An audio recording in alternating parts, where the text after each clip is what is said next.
In 1969, the final Cossor radio factory in London closed its doors. The assembly lines that once built the nation's wireless sets stopped moving. The high-street electrical shops lost a familiar badge. The repair benches saw fewer of their distinctive valve receivers. A workforce that had physically wired the British listening habit dispersed into other industries. A decade earlier, that same name had meant precisely the opposite. The paradox is that Cossor did not vanish because it failed at British engineering. It disappeared because the domestic market no longer rewarded the heavy, reliable engineering that had made the brand essential. But the real story of A.C. Cossor is not only the story of a closed London factory in 1969, it is the story of how a pioneer that taught British families to build their own radios on the kitchen table, and then helped defend the skies with wartime radar, was ultimately dismantled by the quiet, unforgiving arrival of mass-produced, imported electronics. Every week, we tell the stories of British wireless makers, radio shops, and the listening habits that once shaped how Britain heard the world, and what happened when the market moved on. Subscribe if that history matters to you. The story begins not with nostalgia, but with a specific place. In Clerkenwell, London, in 1859. Before A.C. Cossor became a name printed on the tuning dials of polished wooden cabinets in mid-century sitting rooms, it was not a radio company at all. It was a glassblower's workshop. The story begins in 1859, in Clerkenwell, London. Alfred Charles Cossor established a small, highly specialized business manufacturing scientific glassware. His workshop did not deal in consumer goods. It produced medical thermometers, Crookes tubes, and early X-ray equipment for laboratories and hospitals. For decades, the Cossor name meant nothing to the general public, but within scientific circles, it represented an absolute mastery over glass and vacuum. That specific expertise became unexpectedly crucial at the dawn of the 20th century. The invention of the thermionic valve, a glass electronic device used to control and amplify signals before transistors replaced it, transformed radio from a theoretical experiment into a practical communication tool. A valve is essentially a modified light bulb, relying on a near-perfect vacuum to allow electrons to flow without colliding with gas molecules. Because Cossor already knew how to blow glass, seal it flawlessly, and extract the air, the transition from medical tubes to electronic valves was a natural, highly lucrative pivot. By the early 1920s, the company had relocated to the massive Aberdeen Works in Highbury Grove, North London. A.C. Cossor Limited was no longer a boutique Clerkenwell workshop. It was a rapidly expanding industrial force, producing thousands of valves for early wireless experiments. But a valve on its own is entirely useless to a family sitting in a terraced house. It requires a circuit, an aerial, a power supply, and a reason to be switched on. That reason arrived in late 1922, when the British Broadcasting Company began daily transmissions. Broadcasting from the 2LO transmitter at Savoy Hill, London, the BBC sent its signal out over the medium wave, a broadcast band historically used for many domestic radio services. Suddenly, the air above Britain was filled with news, music, and voices. The signal was available to anyone. The difficulty was pulling it down into the home. Before Cossor transformed the consumer market, the British listening public faced a harsh economic and technological divide. If a working-class family wanted to hear the BBC in 1923, their only realistic option was a crystal set. A crystal set was a primitive, unpowered radio receiver that relied entirely on the faint energy of the radio wave itself, requiring the listener to scrape a wire across a piece of mineral to find a station. It was cheap, costing perhaps a few shillings, but it had severe limitations. It could not drive a loudspeaker, the part of a radio that turns the electrical signal into sound moving through air. Instead, it required heavy, uncomfortable headphones. Only one person could listen at a time, tethered by a short wire to a small wooden box. It was a solitary, often frustrating experience. The alternative was to buy a commercially manufactured valve radio, a true wireless set that could amplify the signal enough to fill a room with sound. But in the early 1920s, a factory-built valve receiver was an extreme luxury. A reliable three-valve set could easily cost between $15 and $25. In an era when a skilled factory worker might earn barely $3 a week, a commercial radio represented a month or two of wages. Furthermore, early radios were heavily taxed, and patents held by rival companies made complete, ready-to-play receivers prohibitively expensive to manufacture and buy. Britain possessed a national broadcasting service, but it lacked a democratic receiver. The country was full of families who wanted to listen together in the sitting room, but they could not afford the mahogany-cased luxury sets sitting in the windows of high-street electrical shops. Cossor, viewing the market from their Highbury Grove factory, recognized the structural absence. Their primary business was selling valves. The more radios there were in British homes, the more valves they could sell. If the working and middle classes could not afford to buy a finished radio, Cossor decided they would teach them how to build one. In 1927, A.C. Cossor launched a product that bypassed the luxury taxes, sidestepped the assembly costs, and permanently altered the British relationship with the wireless. They introduced the Melody Maker. It was not a finished radio. It was a kit. For a fraction of the cost of a factory-built receiver, a British listener could purchase a large cardboard box containing Cossor valves, a tuning capacitor, a component that changes the circuit's tuning so the radio can select one station from many, a set of coils, and a large, life-sized paper blueprint. The brilliance of the Cossor Melody Maker was not merely in its price, but in its psychology.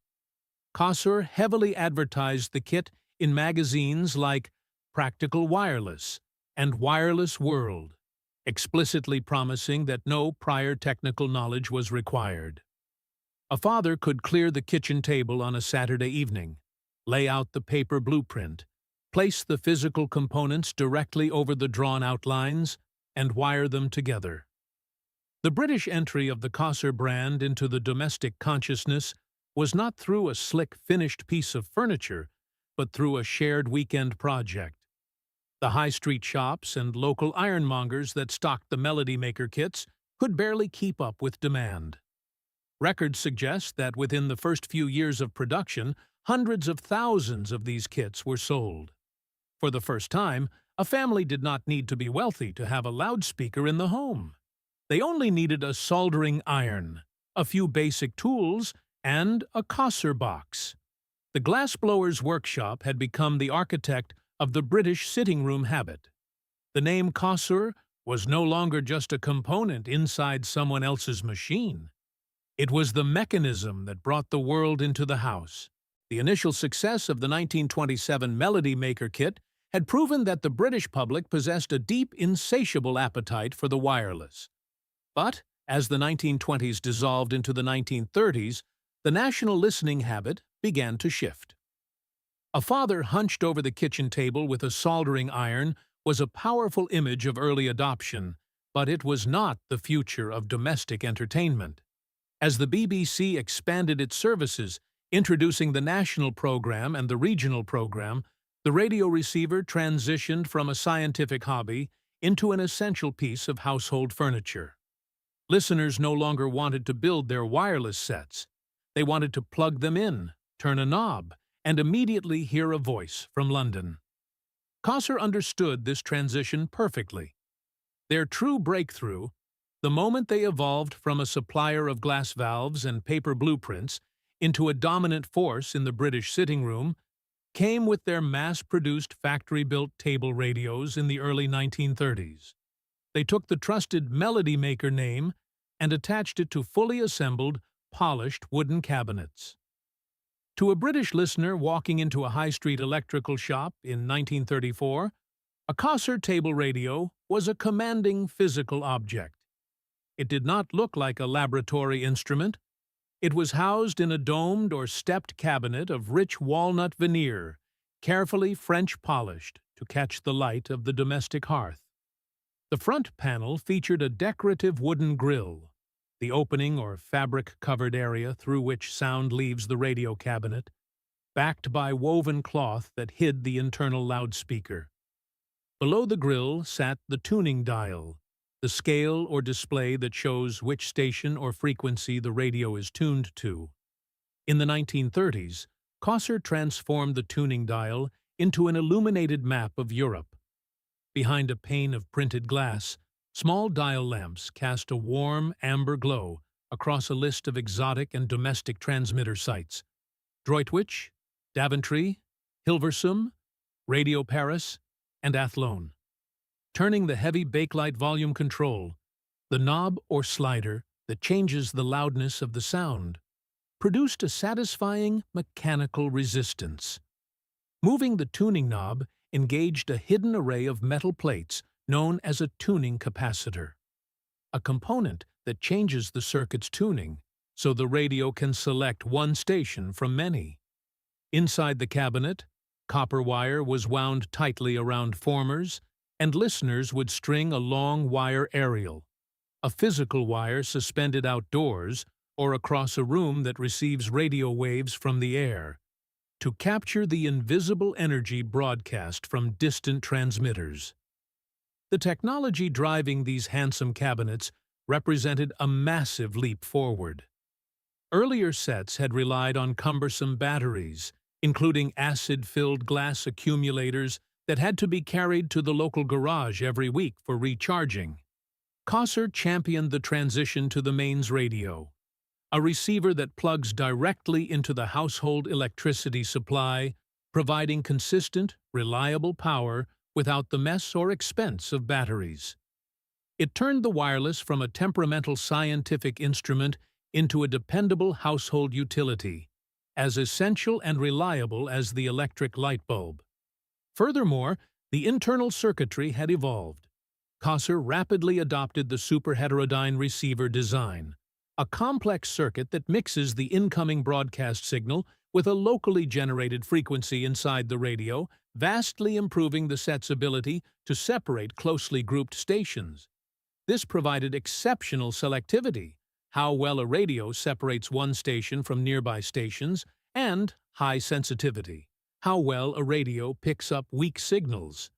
A listener in a crowded urban terrace in Manchester could now listen to a symphony from London without hearing the faint, bleeding interference of a local broadcast.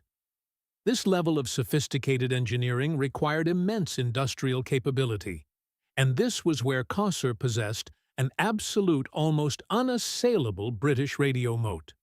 They were not merely cabinet makers assembling other people's components. Because of their Clerkenwell origins, they manufactured their own valves at the massive Highbury Grove factory. A valve is the fragile glass heart of a 1930s receiver, and it was typically the most expensive component in the chassis. While rival radio manufacturers were forced to purchase their valves at a premium from giants like Mullard or the Marconi Osram Valve Company, Cossor built their own. By controlling the glass, the vacuum, and the filament, they controlled the cost. This vertical integration allowed Cossor to aggressively price their finished sets. A factory-built, mains-powered Cossor table radio could be purchased for around $6 to $8 in the mid-1930s. While still a significant investment, representing roughly 2 or 3 weeks' wages for an average industrial worker, it was no longer an impossible luxury. More importantly, high street retailers had fully adopted the hire purchase system, a financial agreement where families could take the radio home immediately and pay for it in small weekly installments. This financial mechanism democratized the sitting room listening habit. The heavy, polished Cossor receiver became a symbol of domestic respectability, taking pride of place on the sideboard alongside family photographs and the mantel clock. The distribution network expanded with relentless speed. Cossor radios appeared in the windows of independent local dealers, in the electrical departments of the co-op, and in the catalogs of large regional distributors. The brand secured vital endorsements from the communities that shaped public opinion.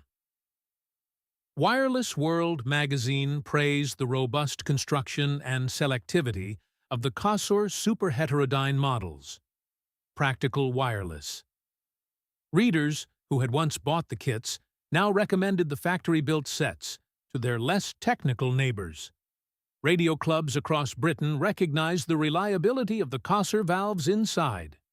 Service engineers, the highly skilled technicians operating from the back rooms of radio shops who kept these complex sets working, appreciated the logical layout of the metal chassis and the accessible point-to-point wiring.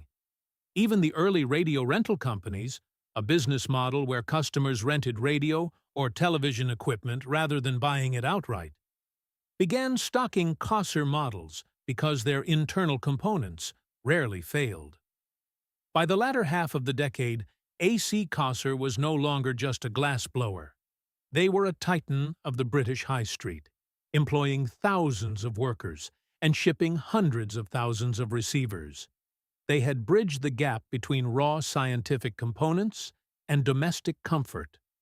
The glowing glass valves, once confined to medical laboratories, were now safely hidden inside walnut cabinets, warming the sitting rooms of terraced houses, semi-detached suburban homes, and rural cottages across the country. When a family turned the dial and heard the BBC national program fill the room, they did not need to understand the vacuum mechanics of the thermionic valve. They only needed to trust the name stamped onto the front of the cabinet. The badge on the dial was not decoration. It was a promise about reception. By the late 1930s, AC Cossor was not merely participating in the British wireless market. It was dictating the industrial rhythm of it. The company had transformed its Aberdeen works in Highbury Grove into one of the most formidable electronic manufacturing sites in Europe. Thousands of workers, predominantly women whose exceptional dexterity was essential for the delicate assembly of internal electrodes, were employed to pump out millions of thermionic valves a year. In the sitting rooms of suburban Britain, a Cossor table radio had become a familiar, trusted anchor. A typical late 1930s Cossor receiver, such as the Model 393, was a physical manifestation of this industrial confidence. It was heavy, requiring 2 hands to safely lift onto a sturdy sideboard. The cabinet, the wooden, plastic, or bakelite body that holds the radio's components and shapes its appearance, was a carefully veneered piece of furniture, designed to harmonize with the armchairs and the domestic fireplace. The grille, the opening or fabric-covered area through which sound leaves the radio cabinet, was expansive, allowing the large internal loudspeaker to move enough air to fill the room with the authoritative tones of a BBC announcer. Whether tuned to the long-wave signal of the massive Droitwich transmitter for the national program, or picking up local broadcasts on the medium wave, the radio was the undisputed focal point of the evening. High street dealers, from independent electrical shops in Glasgow to large department stores in London, relied heavily on the Cossor brand. It was a name that promised both flawless reception and structural durability. The service network, the shops, engineers, and repair counters that kept radios working after sale, possessed a deep, practical loyalty to the brand. A local service engineer knew that if a Cossor set stopped working, the metal chassis was logically laid out, the components were robust, and replacement valves were easily sourced from the nearest wholesaler.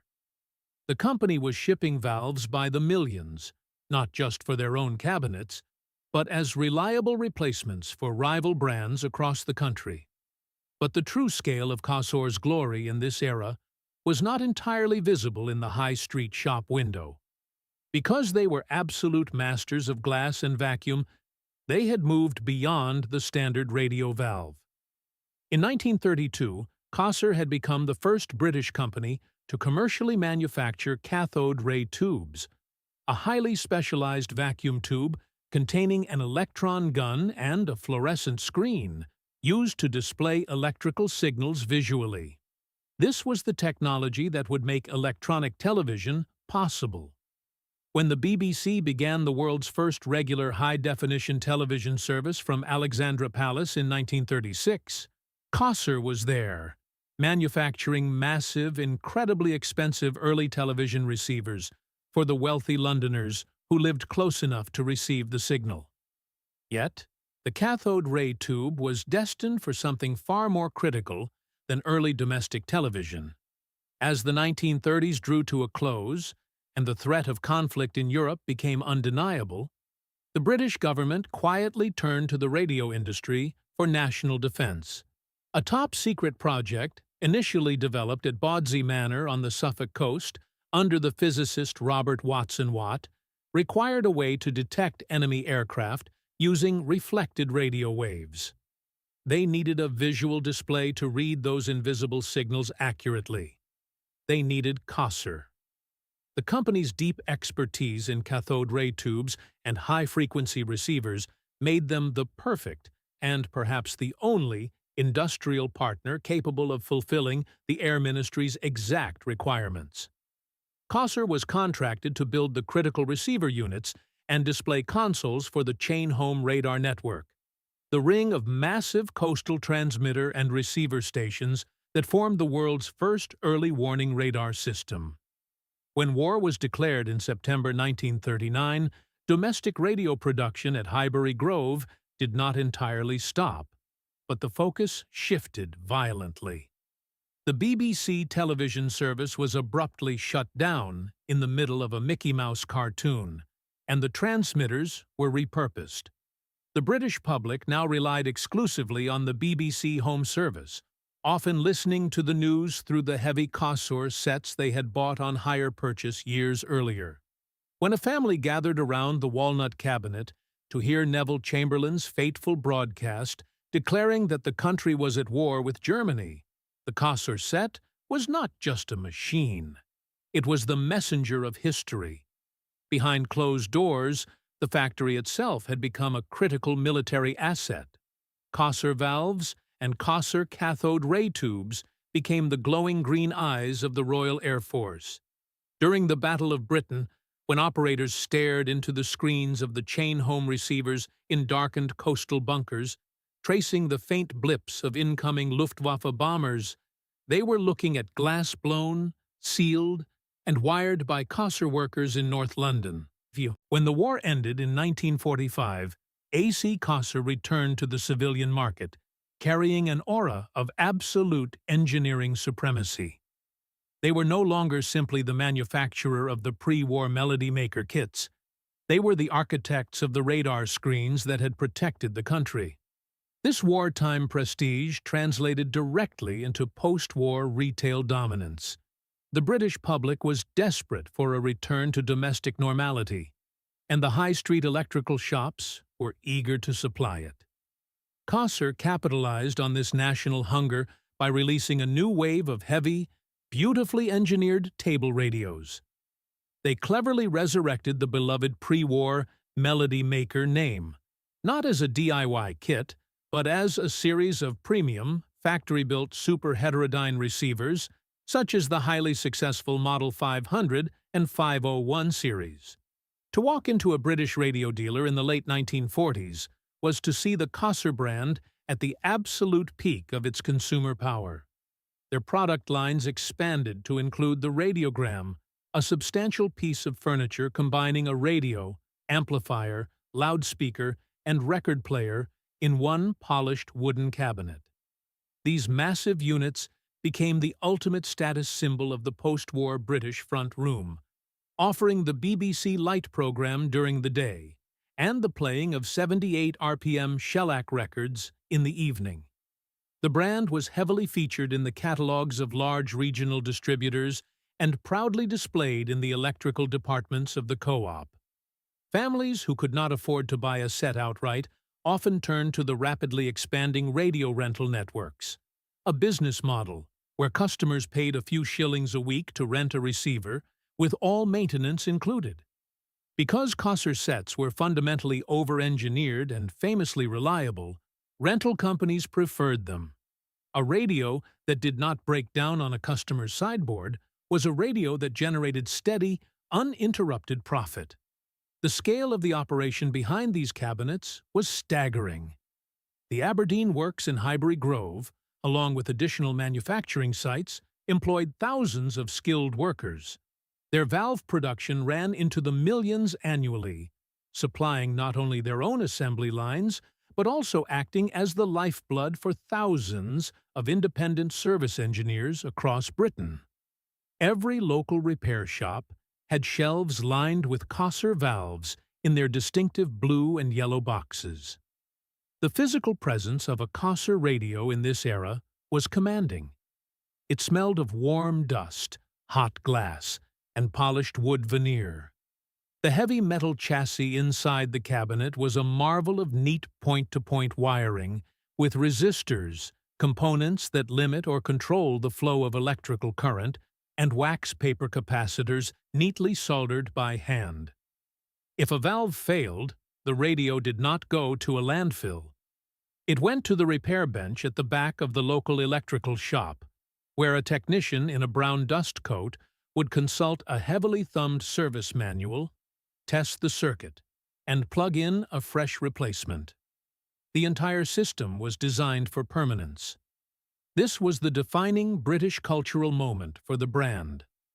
Highbury Grove built the valves. Droitwich carried the signal. Broadcasting House provided the voices of Dick Barton, Special Agent, and Workers' Playtime. The local high street dealer delivered the polished cabinet, and the British sitting room made it a habit. At this peak, the stakes were entirely domestic, yet built on immense industrial might. By the early 1950s, Cossor was producing consumer radios, early televisions, marine radar systems, and complex laboratory oscilloscopes, electronic test instruments that display varying signal voltages graphically. They were a titan of British engineering, deeply woven into the fabric of national security and domestic comfort alike. When a family gathered in a terraced house on a winter evening, the warmth coming from the back of the Cossor cabinet was the heat of British valves, glowing in the dark, doing exactly what they had been designed to do, pulling voices out of the cold air and making a quiet room feel less alone. The tragedy of AC Cossor in the 1950s is that the company did not fail because its engineering declined. It failed because the British market structurally punished the kind of heavy, permanent engineering that had made the brand famous. The decline of this British radio empire was driven by two intersecting market forces. Force 1, the escalating costs of domestic cabinet, valve, and component manufacturing, and Force 5, a profound technological and cultural shift in how the British public consumed entertainment. The first turning point was not a dramatic collapse, but a quiet, expensive transition. In the late 1940s and early 1950s, the British sitting room began to change. The BBC television service, which had been suspended during the war, resumed and rapidly expanded its coverage area. The television receiver, a complex, highly expensive piece of equipment, began to displace the heavy wooden radiogram as the focal point of the domestic evening. Cossor, with its deep expertise in cathode ray tubes, naturally pivoted heavily into television manufacturing. But this pivot created a subtle fracture in their radio business.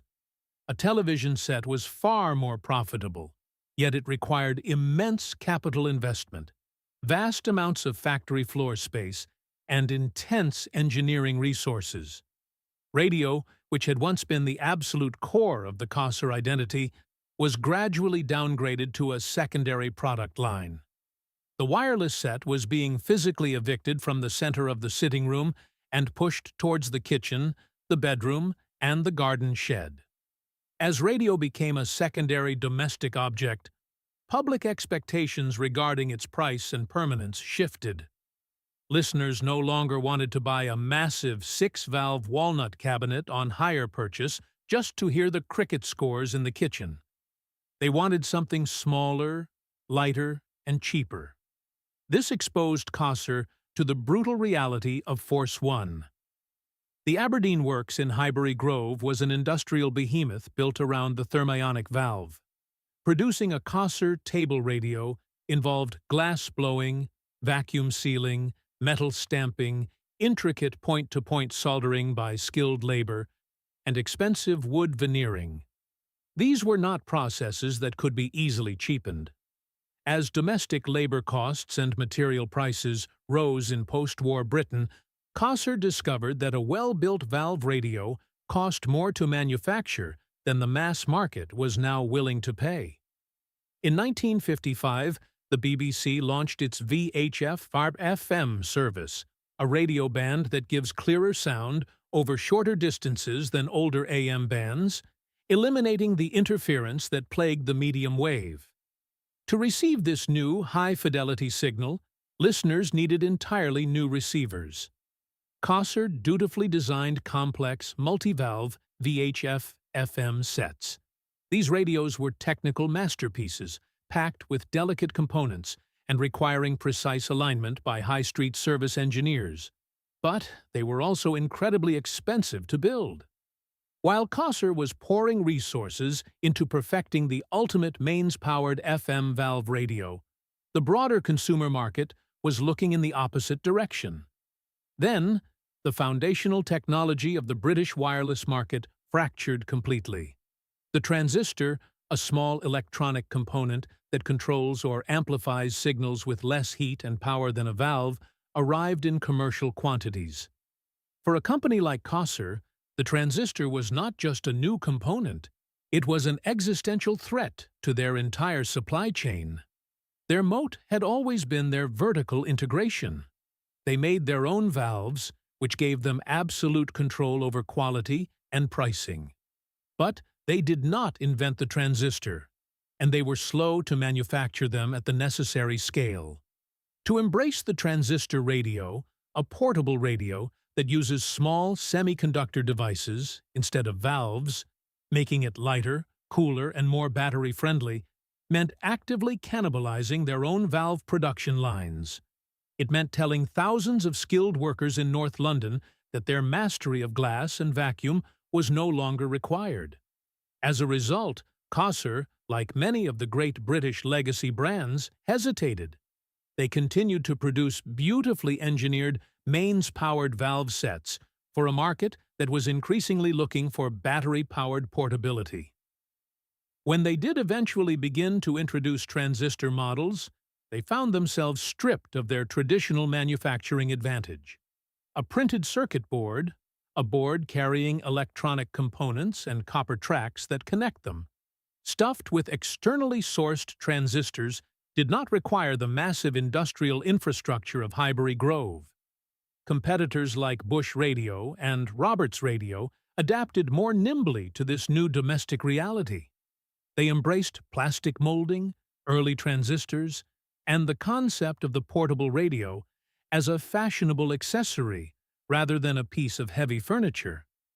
By the late 1950s, the Cossor name, once synonymous with cutting-edge accessibility, began to feel slightly archaic to a new generation of listeners.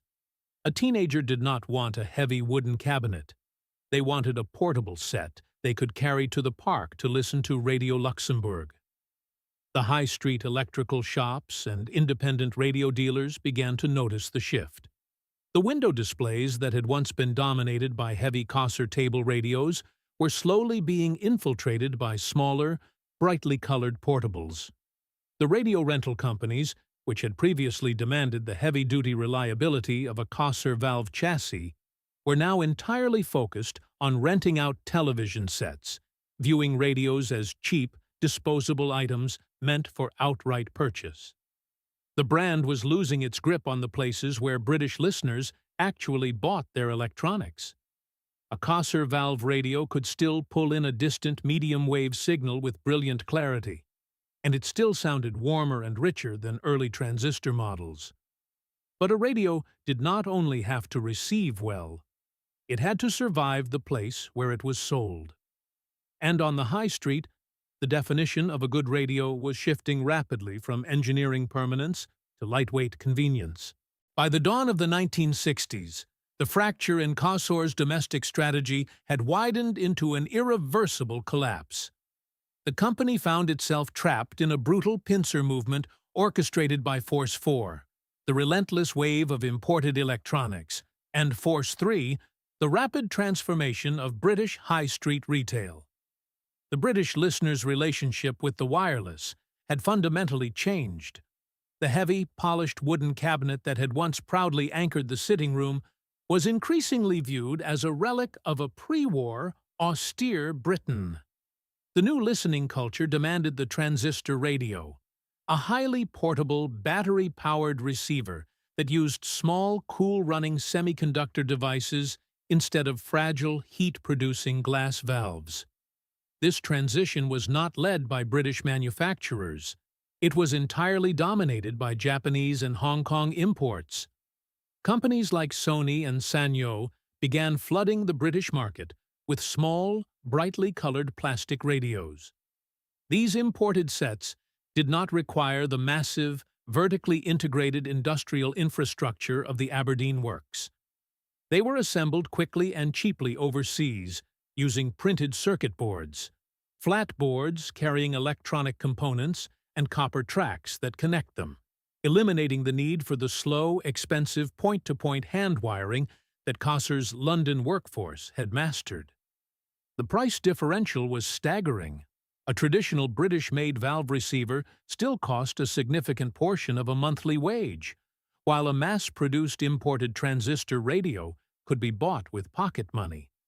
For the new teenage demographic, who wanted to listen to Radio Luxembourg under the bed covers or take music to the park, the heavy Cossor table radio, a radio designed to sit permanently on furniture, was entirely useless.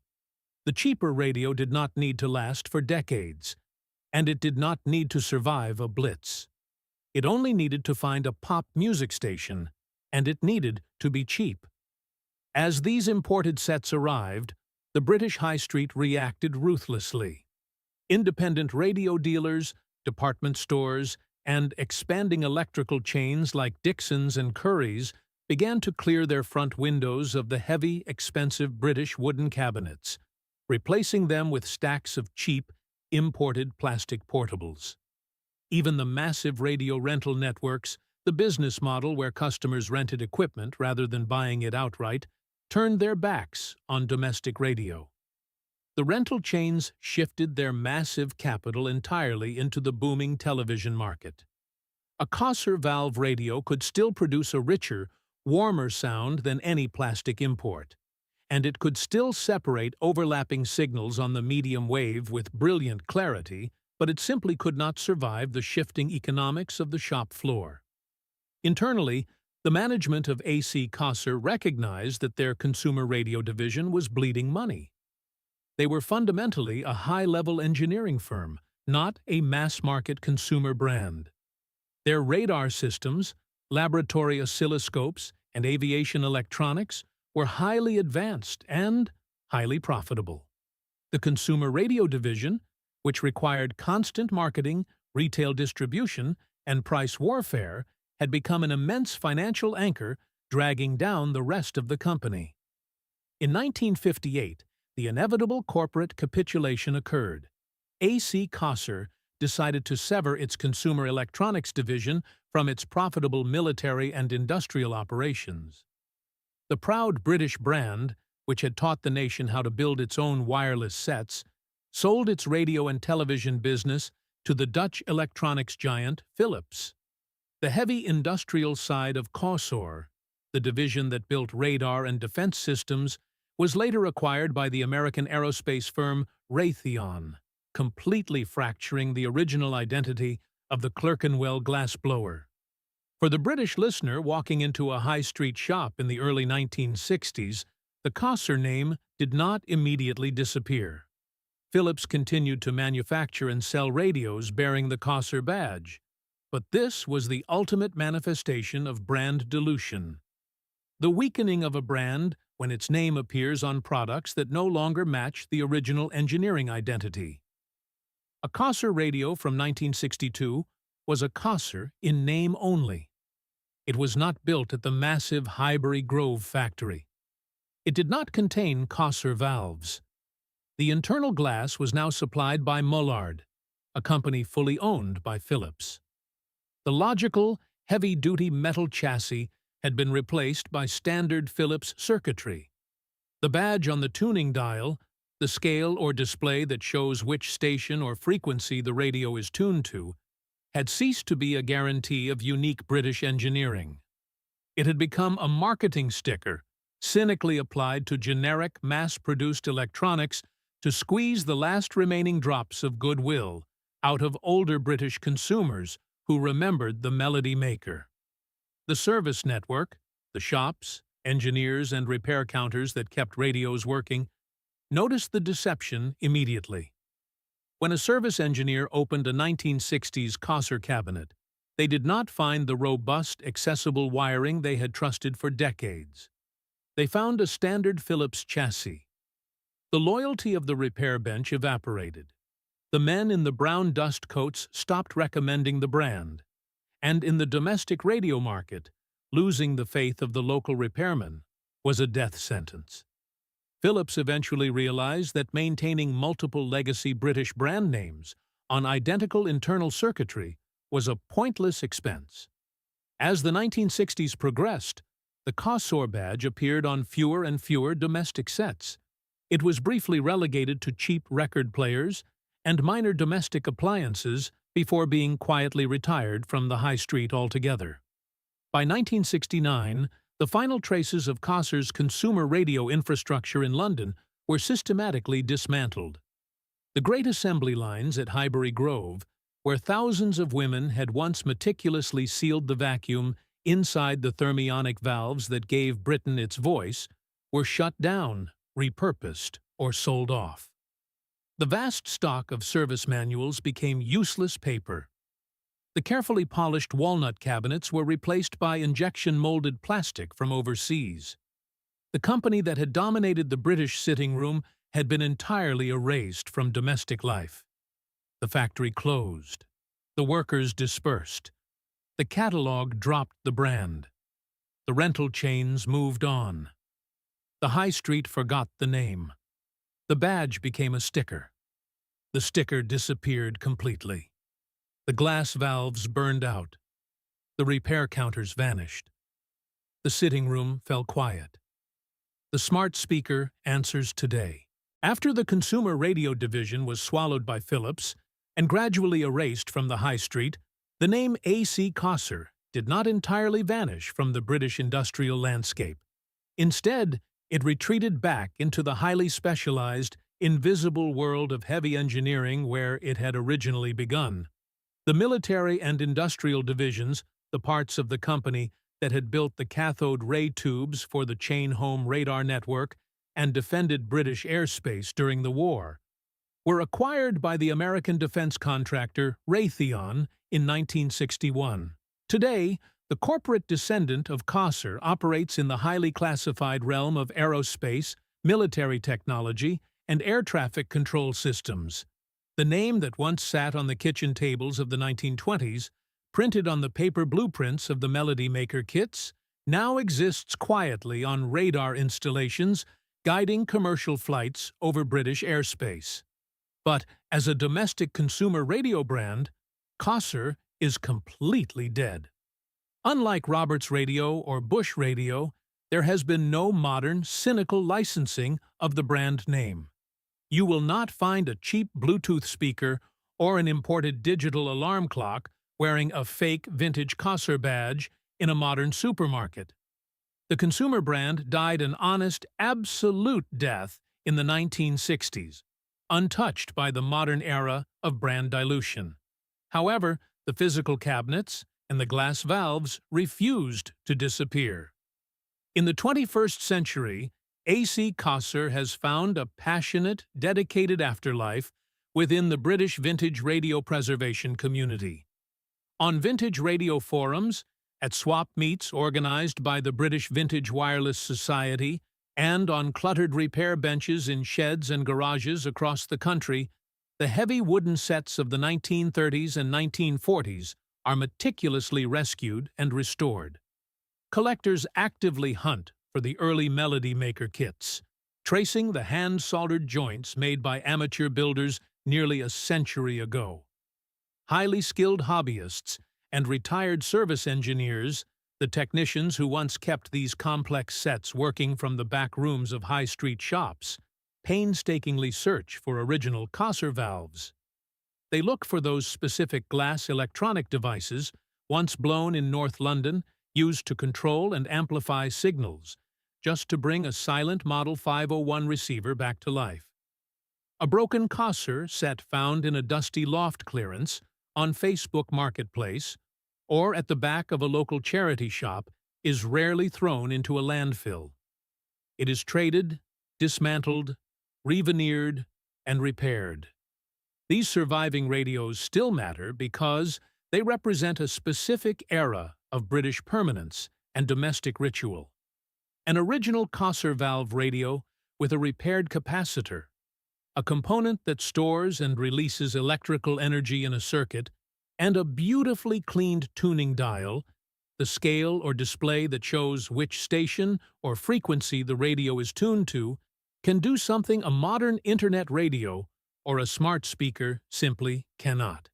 It makes the act of listening deliberate. When a restorer switches on a 1940s Cossor table radio, they do not get instant audio. They must wait for the thermionic valves to warm up. They must turn a heavy physical knob, feeling the mechanical resistance of the internal components, slowly moving the needle across the illuminated glass map of Europe. They must listen through the faint hiss and crackle of the medium wave, a broadcast band historically used for many domestic radio services, to find a human voice. It demands that the listener meets the signal halfway, turning radio from a passive background noise into an active mechanical relationship. The immense physical infrastructure that made this relationship possible, however, has been entirely erased. The great Aberdeen Works in Highbury Grove, North London, the vast industrial complex where thousands of workers once blew glass, sealed vacuums, and wired the British sitting room habit, is no longer a factory. Like many of the great industrial sites of 20th century London, the original manufacturing buildings were eventually demolished or repurposed to make way for urban redevelopment, modern commercial units, and residential flats. There is no humming assembly line today. There is no smell of hot solder and warm wood veneer. There are no delivery lorries carrying boxes of blue and yellow packaged valves to the high street dealers. The physical site has forgotten the radio entirely. Yet, there is a quiet, surprising footnote to the Cossor story that still echoes across the repair benches of Britain. If a collector opens up a mid-century radio built by an entirely different, rival British manufacturer, they will frequently find a Cossor valve glowing inside. Because their glassmaking and vacuum engineering were so undeniably superior, competing brands frequently relied on Cossor components to keep their own sets functioning. Long after the Cossor radio cabinets disappeared from the shop windows, the fragile glass heart of their engineering continued to quietly power the rest of the British wireless market. The story of A.C. Cossor reveals a harsh, enduring truth about how Britain builds, sells, and discards its technology. It exposes the fatal gap between what a country says it values: robust engineering, deep technical mastery, repairability, and domestic industrial pride, and what the market actually rewards. The market rewarded cheapness. It rewarded portability. It rewarded imported convenience. Cossor built heavy, magnificent radios that were designed to last a lifetime, only to discover that the British public ultimately preferred a plastic transistor they could replace every few years. The glass shattered. The wood splintered. The high street moved on. The signals changed. The smart speaker answered instead. But somewhere in Britain, that heavy engineering refuses to stay quiet.